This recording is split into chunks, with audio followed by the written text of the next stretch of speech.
मन तो बिगड़ा हुआ है, क्योंकि मन, बुद्धि और अहंकार, ये 3 और 5 इंद्रियां, इसको कहते हैं अष्टधा प्रकृति। ये अष्टधा प्रकृति जीव के साथ में ही चलती है। जीव चाहे जिस योनि में जाए, वो मच्छर बनेगा जीव तो भी वे 8 प्रकार की प्रकृति उसके साथ चलेगी। तो हम पता नहीं क्या क्या योनियों में भोगते हुए इस मानव तन में आए हैं। तो हमारा मन तो वही है पिछला, अन्य योनियों में जो विषयों को भोग करके आया है, मन वही है। इसलिए इस बिगड़े हुए मन के ऊपर कभी विश्वास मत करना। मन परमात्मा में लगा देंगे तो ये कल्याण का साधन बन जाएगा, और परमात्मा में न लगा के संसार के विषय भोग में लगा देंगे तो ये आपके दुर्गति का कारण बन जाएगा।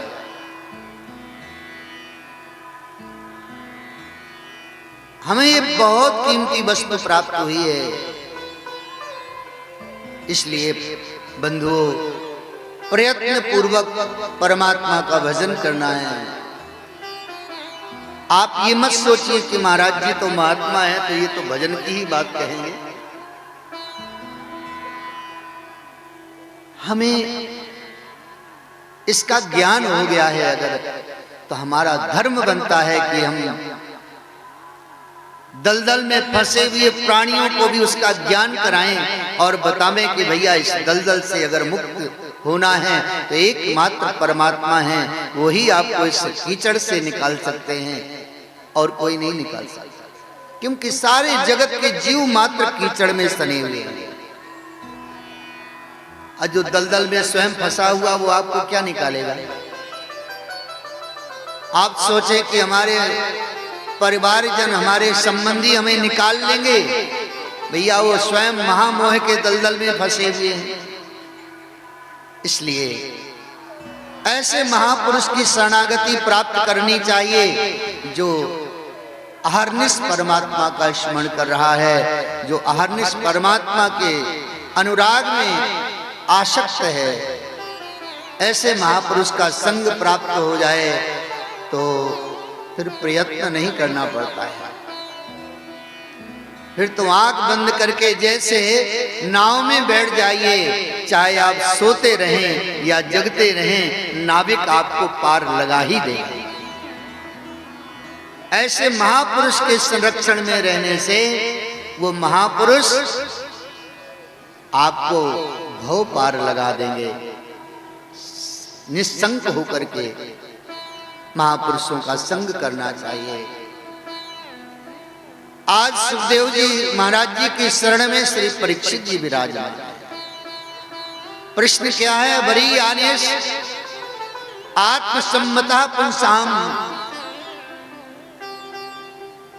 आप कृपा करके बताइए म्रियमाण पुरुष को क्या करना चाहिए। म्रियमाण किसे कहते हैं? जिसे अपने मृत्यु के समय का ज्ञान हो गया। हमें आपको पता नहीं है कि कब हमारी मृत्यु है, इसलिए हम मनमाने आचरण कर रहे हैं। अगर कोई ज्योतिषी या कोई जानकार विद्वान तुम्हें बता दे कि आप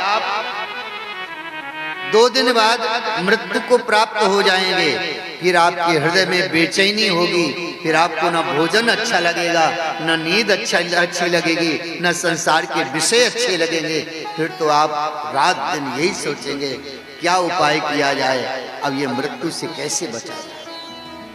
लेकिन मृत्यु से कोई बच नहीं सकता है। संसार में 2 वस्तुएं सत्य हैं, एक परमात्मा का नाम सत्य है, दूसरा मृत्यु सत्य है।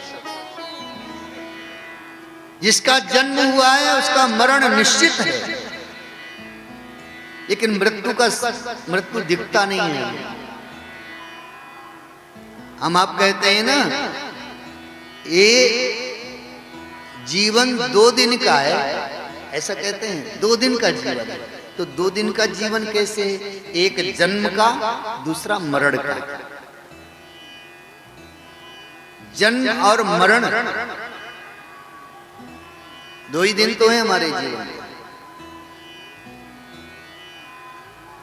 बीच में जो कुछ किया है उसका परिणाम मरण के समय पता चलता है। जैसे विद्यार्थी साल भर पढ़ाई करता है और जब एग्जाम आते हैं ना, तब पता चलता है क्या पढ़ाई करी है इसने। ऐसे ही मृत्यु के समय आपका प्रमाण पत्र मिलता है कि आपने जीवन में क्या किया है। अगर मृत्यु के समय भगवत बुद्धि है, भगवान का स्मरण हो रहा है, तो ऐसा लगता है कि जीवन भर तुमने भजन किया है।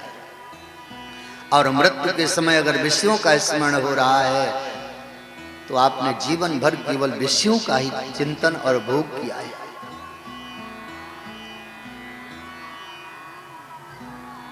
मृत्यु को निरंतर स्मरण करना चाहिए। मृत्यु शाश्वत है, मृत्यु को कोई टाल नहीं सकता है। परमात्मा भी मृत्यु को टाल नहीं सकते हैं। कोई महापुरुष विद्वान ब्रह्मज्ञानी भी मृत्यु को टाल नहीं सकता है। मृत्यु तो शाश्वत है, वो तो अपने समय पर आएगी। लेकिन मृत्यु से, मृत्यु के समय जो दुख होता है, जो पीड़ा होती है, उससे बचने का उपाय महात्मा बताते हैं। जन्मत मरत दुसह दुख हो। मृत्यु के समय जो दुख होता है उससे हम बचें कैसे, इसको विवेक के द्वारा जान करके बच सकते हैं। सत्संग करें, और सत्संग से जब आपका विवेक जागृत हो जाएगा, आपके हृदय में ज्ञान का प्रकाश हो जाएगा, आपको पता चलेगा संसार झूठा है, परमात्मा सत्य है। तो जो झूठा है उससे आसक्ति हट जाएगी, परमात्मा में प्रीति हो जाएगी। ये विवेक है। और परमात्मा का जब स्मरण जीव करता है तो उसके जीवन में दुख नहीं व्यापता है। परीक्षित जी महाराज जी का प्रश्न यही है, म्रियमाणश्च, आप म्रियमाण पुरुष का क्या कर्तव्य है ये बताइए। 7वें दिन मेरी मृत्यु है। अच्छा, 7 दिन में हमारी भी मृत्यु है, सभी की 7 ही दिन में मृत्यु है। आप रविवार से लेकर शनिवार तक गिनिए, 7 दिन होते हैं। रविवार, सोमवार, मंगलवार, बुधवार, गुरुवार, शुक्रवार, शनिवार, 7 दिन होते हैं ना। इन 7 दिन में हम आप भी पधारेंगे। 8वां दिन बनाया ही नहीं ब्रह्मा जी ने। तो ये 7 दिन इसीलिए बनाए गए हैं कि हम आप जान लें कि भागवत धर्म के अनुसार 7 दिन में ही हमारे भी मृत्यु होगी। और हम आप भी परीक्षित के समान प्रयत्न करें परमात्मा प्राप्ति के लिए। सुखदेव जी महाराज बहुत प्रसन्न हुए। संत से कभी भी संसार के विषय युक्त प्रश्न नहीं करना चाहिए कि मेरा कारोबार कैसे चलेगा, मेरे पुत्र का ब्याह कब होगा, नौकरी कब लगेगी। ये सब लौकिक प्रश्नों को संत महापुरुषों के, गुरुजनों के पास नहीं करना चाहिए। अगर अवसर बन जाए तो आप केवल गुरुजनों से कहें, गुरुदेव जीवन बीत गया मेरा और परमात्मा के चरणों में मेरा प्रेम नहीं आया। प्रेम कैसे बढ़ेगा? और फिर जो महापुरुष गुरुजन बतावें उसका सहर्ष पालन करें, प्रेम पूर्वक गुरु आज्ञा का पालन करें, तो आपको, आपके हृदय में निश्चित ही गोविंद के प्रति अनुराग प्रकट हो जाएगा। बोलो जय श्री कृष्ण। आज एकादशी तो है नहीं, एकादशी तो कल है। आवाज कम आ रही है आप लोगों से। जय श्री कृष्ण।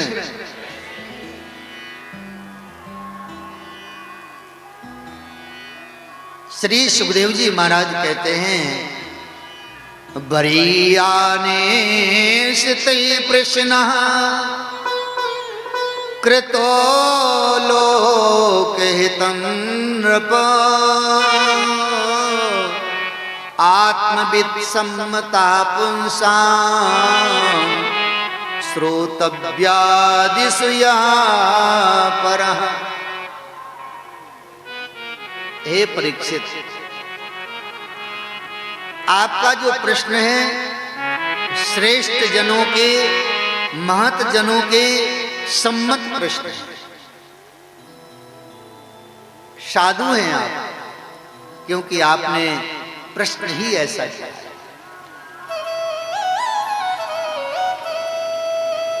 सबसे सरल साधन है भागवत सुनना, और हम आपको भागवत सुनाएंगे परीक्षित। महाराज भागवत क्या है?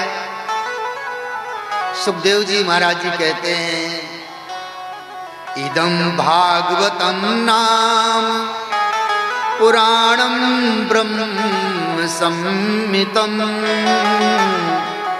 अधीतवान् द्वापरादौ पितुर्द्वैपायनादहम्। परीक्षित, इसका नाम भागवत है। भागवत में 4 अक्षर हैं, भा, गा, वा और ता, 4 अक्षर हैं। भा शब्द भक्ति। इस भागवत जी में क्या है ये बता रहे हैं।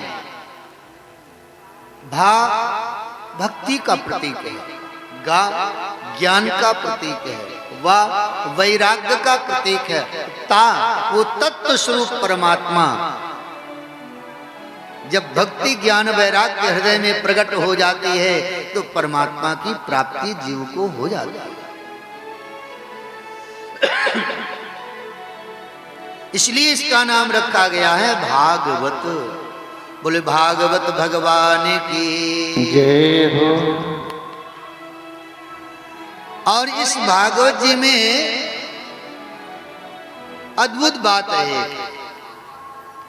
अद्भुत बात क्या है कि इस पूरी भागवत व्यास जी महाराज जी ने द्वापरादौ, द्वापर के अंत में लिखा है। हमारे पिता पूज्य वेद व्यास जी ने द्वापर के अंत में कलयुग के प्रारंभ के समय इस भागवत की रचना हुई, और श्री वेद व्यास जी महाराज जी की ये अंतिम कृति है। इसके बाद फिर उन्होंने कलम पेन रख दिया, अब कुछ नहीं लिखेंगे। मतलब सब कुछ करने के बाद जब मन को संतोष की प्राप्ति हो जाती है तब आप कहते हैं बस अब बहुत खा लिया, बहुत हो गया, बस अब नहीं। व्यास जी महाराज जी ने इस भागवत की रचना के बाद बस शांत चित्त होकर के इस भागवत का ही चिंतन करते थे। एतन्निर्विद्य मानानाम इच्छताम अकुतो भयम्। इस भागवत जी में क्या है? इसमें परमात्मा के नाम का, परमात्मा के चरित्र का, परमात्मा के लीला का, परमात्मा के धाम का वर्णन किया गया है। ये जो 4 परमात्मा के प्राप्ति के मार्ग है ना, नाम, रूप, लीला, धाम। नाम लेंगे तो रूप का दर्शन होगा, और रूप का स्मरण करेंगे तो उनकी लीला का दर्शन होगा, लीला का स्मरण करेंगे तो उनका धाम दर्शन दे देगा। आपसे कहा जाए कि आप ध्यान करिए, किसका ध्यान करिए? और आपसे कहा जाए कि राम जी का ध्यान करिए तो राम जी का स्वरूप प्रकट हो जाएगा। नाम लिया कि राम जी का स्वरूप प्रकट हो गया, और स्वरूप प्रकट हुआ तो अयोध्या आपके हृदय में प्रकट हो गई कि नहीं हो गई? राम जी का चरित्र प्रकट हो गया नाम लेने मात्र से। और रावण का नाम लोगे तो क्या प्रकट होगा? रावण का चरित्र प्रकट होगा, लंका स्मरण आएगी। इसलिए परमात्मा के प्राप्ति में चारों सहयोग। नाम सबसे प्रथम नाम। गुरुजन क्या देते हैं? नाम देते हैं। गुरुदेव क्या बताते हैं? नाम। और भागवत जी की पूरी सुनाने के बाद महाराज व्यास जी महाराज जी ने अंतिम श्लोक में भी नाम की महिमा लिखी है। भागवत जी के जो 18,000 श्लोक हैं, तो अंतिम श्लोक भी क्या कहता है सुनिए। नाम संकीर्तनम यस्य सर्व पाप प्रणाशनम प्रणामो दुख समनम तम नमामि हरिं परम। नाम की महिमा बताई गई है। नाम का खूब जप करो, जप ना कर सको तो नाम संकीर्तन करो, भाव के सहित घर का काम भी करो, नाम का संकीर्तन करो। उसके लिए अलग से आपको साधन करने की जरूरत नहीं है। माताएं भोजन बना रही हैं, कोई बात नहीं, भोजन बनाइए और मुख से गाते रहिए श्रीमन नारायण नारायण नारायण, श्रीमन नारायण नारायण नारायण, लक्ष्मी नारायण नारायण नारायण, लक्ष्मी नारायण नारायण नारायण, गोविंद नारायण नारायण नारायण, गोविंद नारायण नारायण नारायण, श्रीमन नारायण नारायण नारायण, श्रीमन नारायण नारायण नारायण, लक्ष्मी नारायण नारायण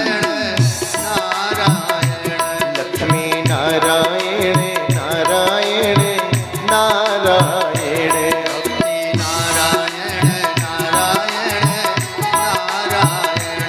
श्री नारायण नारायण नारायण। नाम का स्मरण करते हुए माताएं अगर भोजन बनाएगी ना, तो भोजन में वह नाम रूपी भक्ति प्रवेश कर जाएगी और जो भी उस भोजन को पाएगा उसका हृदय पवित्र हो जाएगा, उसका मन पवित्र हो जाएगा, उसकी क्रिया पवित्र हो जाएगी। आजकल सबके हृदय में क्रोध क्यों भरा हुआ है? थोड़ा कम कर दिया करिए, जब संगीत चले तो थोड़ा बढ़ा दिया करिए, ठीक है? आजकल क्रोध घर घर में जन जन के हृदय में भरा हुआ है। उसका कारण यही है, माताएं बेचारी भोजन बनाती हैं तो क्रोध में आके भोजन बनाती हैं, गुस्सा करके भोजन बनाते हैं। आ गए, टाइम का ध्यान नहीं देते हैं, 2 बज रहे हैं दिन में, भोजन बनाना। अरे भोजन ही तो बनाना है, प्यार से भजन कीर्तन करते हुए भोजन बना दीजिए। तो वो अगर क्रोध में भी होंगे, आपके प्रसाद को पाते उनकी क्रोध शांत हो जाएगा। पहले माताएं मैया से पूछो, जब शादी होके आई होंगी तो उस समय महाराज पूरे परिवार का भोजन अकेले बनाना पड़ता, कम से कम 25, 30, 40 लोग परिवार में रहते थे। और 2 बहुएं अगर घर में घुस गई रसोई घर में तो बेचारी भोज नहीं बना रही। अब तो केवल 2 ही 4 लोगों का भोजन बनाना है, प्यार से बनाओ, भगवत स्मरण करते हुए बनाओगे तो आपकी बुद्धि शुद्ध होगी, आपकी क्रिया शुद्ध होगी और प्रसाद पाने वाले का मन भी शुद्ध हो जाएगा। हम आप स्वयं अपने मन को शुद्ध नहीं करना चाहते। अब तो मोबाइल भगवान चल गए हैं ना, मोबाइल देवता, तो मोबाइल को खोल लेती हैं, फिल्म देख रही हैं और भोजन बना रही हैं। तो जो फिल्म में या तो हीरो के प्रति आपका स्नेह होगा तो हीरो जैसा बेटा होगा, या खलनायक के प्रति स्नेह होगा तो खलनायक बनेगा, भक्त तो बनेगा नहीं वो।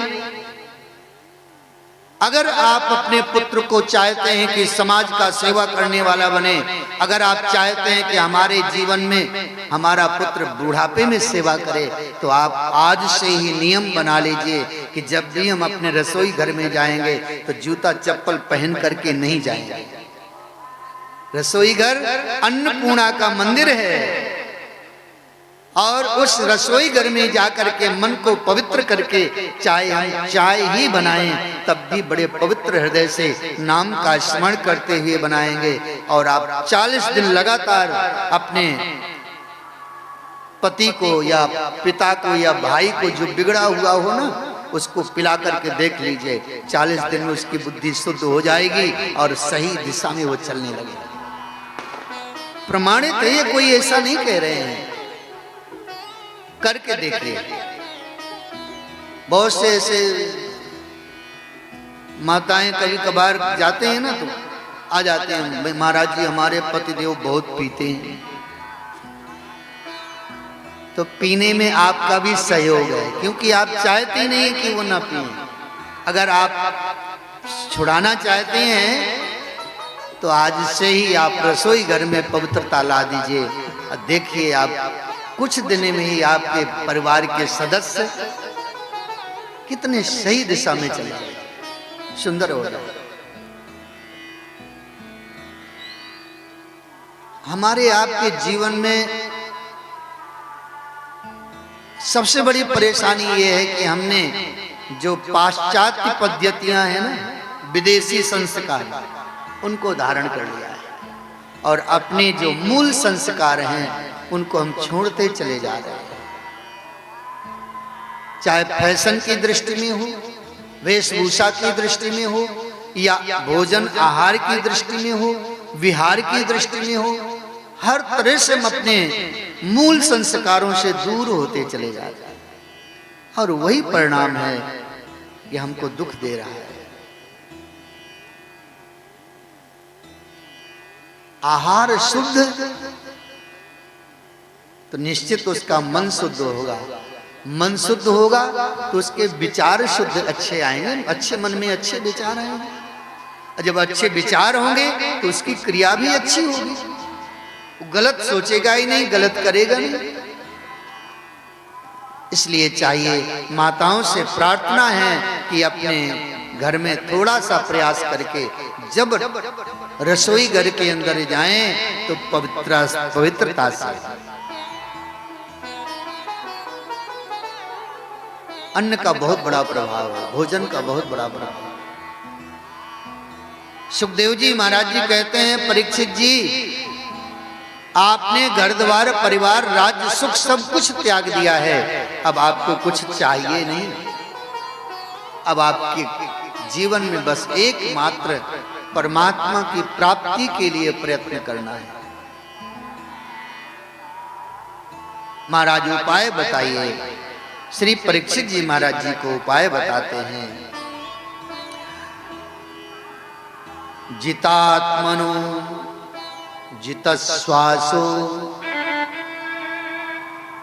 जितासनो, यानी अपने आसन को जीतना है। पहली बात, एक आसन में आप 4-4 घंटे बैठ सकें, अपने आसन को जीतना है। आजकल आसन ही नहीं जीत पा रहे हैं, थोड़ा देर मार के पलथी बैठेंगे, फिर 15 मिनट में फिर बदलेंगे। ऐसा आसन सिद्ध हो जाए आपका कि आप 4-4, 5-5, 6-6, 10-10 घंटे एक ही आसन में बैठे रहें। जितासनो जितश्वासो, अपने प्राण वायु को जीत लो। अब आजकल तो महाराज छोटे छोटे नए नए बच्चे, थोड़ा सा कोई वजन रख दो, कहो कि वहां तक ले चलो, तो ऐसे हवा निकालते हैं जैसे महाराज धोखनी चल रही है। वो ताकत ही नहीं उनके अंदर, क्योंकि ब्रह्मचर्य उनका खंडित हो चुका है। ब्रह्मचर्य में बहुत बड़ी ताकत है बंधुओं। जिसका ब्रह्मचर्य पुष्ट है उसके जीवन में जल्दी बुढ़ापा नहीं आएगा। गृहस्थ जीवन है, लेकिन समय समय पर गृहस्थ जीवन में प्रवेश करें। ऐसा नहीं कि रात दिन अपने ब्रह्मचर्य को नष्ट करते रहें। संतान प्राप्ति के लिए आप गृहस्थ जीवन में जाएं, बाकी समय अपने ब्रह्मचर्य को पुष्ट करें। उससे आपकी प्राण वायु शक्ति संपन्न होगी, ताकतवर होगी। जित श्वासो जित संगो, संग को जीतो परीक्षित, कुसंग का त्याग करो। ऐसा नहीं जहां चाहे वहीं बैठ गए, जिसके बीच में बैठ गए। देखो ये हमारे भक्ति में कोई बाधा उत्पन्न तो नहीं करेगा। अगर ऐसी बात है तो हमारा प्रिय ही क्यों ना हो, उसका त्याग कर दो। तुलसीदास जी महाराज जी लिखते हैं ना विनय पत्रिका में, जाके प्रिय न राम वैदेही, तजिए ताहि कोटि वैरी सम, यद्यपि परम स्नेही, जाके प्रिय न राम वैदेही। इसको हमारे ठाकुर जी प्रिय ना लगे, उनके पास कभी बैठो ही नहीं। जित संगो, अकेले रहो, जरूरी नहीं है। अगर समाज आपके अनुकूल है, आपकी बात सुने तो आप समाज में जाओ, और नहीं सुने तो प्रणाम कर लो समाज में।